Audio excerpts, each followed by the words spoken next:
What is up, guys? Welcome to a new video. We're looking at game week 30 to game week 38 fixtures.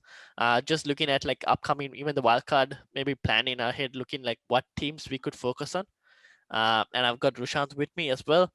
Um, as you guys can see on the screen is a tweet from TED Talks FPL. Go give him a follow on Twitter. He's made the graphic that has game week 30 to game week 38, and he's ranked them by difficulty. With, as you can see, the teams in the border is the home fixture. So right on top is West Ham. They're playing Wolves, Leicester, Newcastle, Chelsea. A bit of a hard one, but then after that it's Burnley, Everton, Brighton, West Brom, and Southampton. I think the last three games are really good for someone to bring in. And right now I've got Lingard, and I'm thinking I might keep Lingard, and I have Cresswell as well. Thoughts?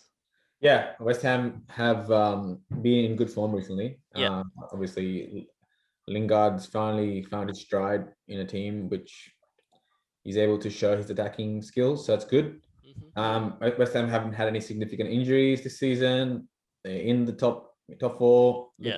looking to end up in the top four. So they'll be definitely looking to maintain their Champions League qualification this season, and they will be going really hard. So yeah, definitely good to have some West Ham players. Yeah. And then Arsenal is right below that.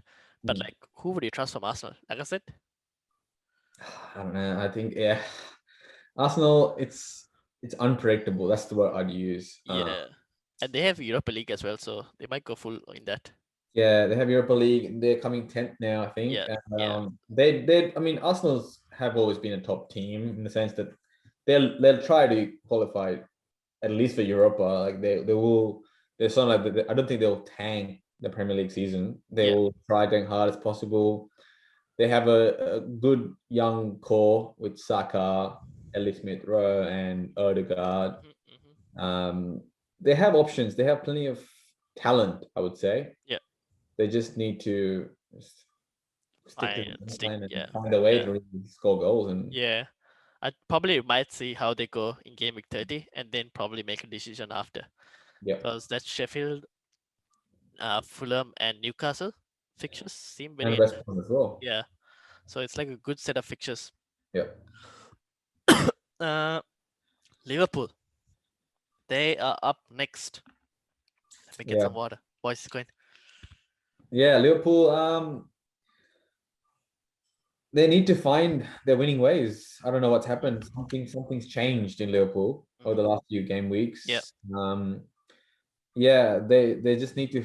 I'm sure they're doing a lot of prep in the background.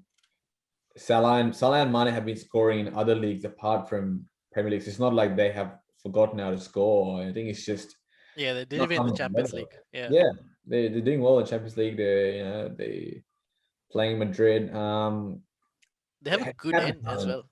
They have the talent. They Yeah, definitely have the exactly. talent. And And like, if you're wildcarding in 31, right, you're looking at the only tough team in 31 afterwards is just United. no, sure, yeah, their fixtures on paper looks great.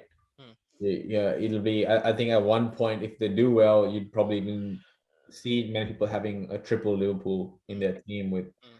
a Salah, a Jota, maybe a defender. And that's kind of the way people might wildcard Yeah, into. yeah, The Robertson and Alexander are quality. They are like top quality defenders, and they are what they are in terms of price point for a reason. So yeah. it's not like they're just giving a number to them. So I'd expect Liverpool to be on the upwards trend again and give some really good competition for ending up on top four. Mm, mm, mm. I'm not going to look at the next two teams because probably we're not going to get anything. I think you can try Burnley's defense maybe, Yeah, but nothing much seriously. Like, I don't think it's that great. I think Burnley is not the same they used to be. I Yeah, think not last season, season before, Nick yeah. Pope was the goalkeeper to have. He was something else. He was the Dean Henderson of last season and the Martinez of this season. He was good this season as well until like the last few matches. Yeah, they're just a what they're almost near relegation, aren't they? They're sort of nearing Yeah, somewhere there. mid-table, towards the end of mid-table. So no real like they just look to survive. They're not going to look to Too much they more. don't look for anything more. They look Yeah. to try to keep as many clean sheets as they can.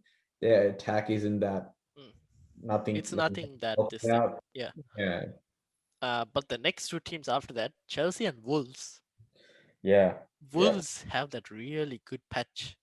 yeah. I think after the West Ham game, you look at Yeah. Fulham, Sheffield, Burnley, West Brom, Brighton. Yeah. That I mean, patch you might yeah, want to target. Pedro Neto seems to be a really good player. yeah. So obviously, Wolves lost Jimenez early Yeah. in the season, who would have been a very good option. I had Jimenez from the beginning, and Yeah. only dropped him because he got injured. Yeah.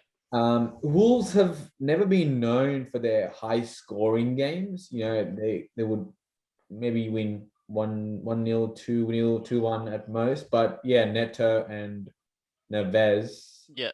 Good are your attacking options. and they're not that expensive either. Yeah. So They I have think good defensive options as well, like Connor Cody, the captain. Cody, Yeah. yeah, Connor Cody is good. Patricio is not a bad option for Yeah. some of those games if he's back from injury and Yeah, that's the thing. We don't know how they're going to be. We'll have to see how they do in the Wolves game. I mean, the West Ham game. yeah, See how they do defensively. definitely. And I think Uh, Size as well. Size was the other option. yeah. He's also the other option. Mm. And then Chelsea, obviously, we spoke about in the Game Week 30 video. The defense seems to be a really good option to pick. Obviously, the last 4 games, you don't want them, but like the first 5, maybe 6, no, yeah, 5. That's including up to the Fulham game. Yeah. Might want to have a Chelsea player. Yeah, and we spoke about it before as well. The same defensive choices, plenty of choices. You have the cheap Rudiger option of maybe a 4.7, and Yeah. You got the lock playing every game captain as Piliqueta at 5.8. Yeah. And you obviously got Mendy in keeper. So yeah, plenty of options in Chelsea defense, and I think it won't be wise if people go ahead going forward with at least one of them in your team. Yeah, true. That's just a good point. The rest seem to have on and off fixtures. I think something that you can see is the Leicester one. If you see that patch from West Brom to Newcastle, that seems like a good spot to bring in maybe a Vardy or a Iheanacho. Yeah. Those could be some players because Leicester are still in that top 4 as well. So they have something to play for. Yeah, and also I think those game weeks are as you can see in 33, there's a few game blanks weeks as well. So I suspect it's definitely going to be at least a few Leicester players coming in for those 4 game weeks. Vardy's, at his price point, it's a matter of do you really bring him in at that $10 million price point? And Iheanacho has been in really good form. You have plenty of options there in the strikers, and in midfield if some of the injured players come back. It's a good possibility. You have Harvey Barnes and Maddison who may or may not play. So you've got to maybe watch those injuries. That's probably the big thing for those 4 games. If either of them come back, I mean they're pretty much very, very good options for the midfield. And then obviously Aston Villa right at the bottom, and that tells you get rid of your Aston Villa players basically. Yeah. Time to switch Martinez. Yeah, but Martinez has been so good this season. Yes. I don't think many people are going to just drop him just because he's got hard fixtures, because he's been the bonus point machine this season. And, even if they lose 1-0, I'll be surprised. He might get one game where he's got like a million saves and bonus points. Yeah, bonus points. I won't be surprised. Villa might still lose 2-0 and Martinez must still be the man of the match. So he could come with points, you're saying. Yeah. He will. He's definitely, someone you shouldn't discount too much just because they have some hard fixtures. But yeah, it's not looking great towards the end. Yeah, that's true. Villa. But it's also pending Grealish as well. I mean, in those games, overall, you'd be looking to get rid of Villa players, but there are a few good game weeks there. You got game week 30, the blank game week in 33 against West Brom. They have Crystal Palace after that. Everton, possible. Everton's defense isn't that great. Yeah. Spurs, Chelsea at the end. I mean, hard to really start any Villa players, but I mean, it's just a matter of Villa has been a good team this season. They've shown that they are capable of competing against top teams. So it's interesting to see once Grealish comes back. I think plenty to see, and things will obviously change over the course.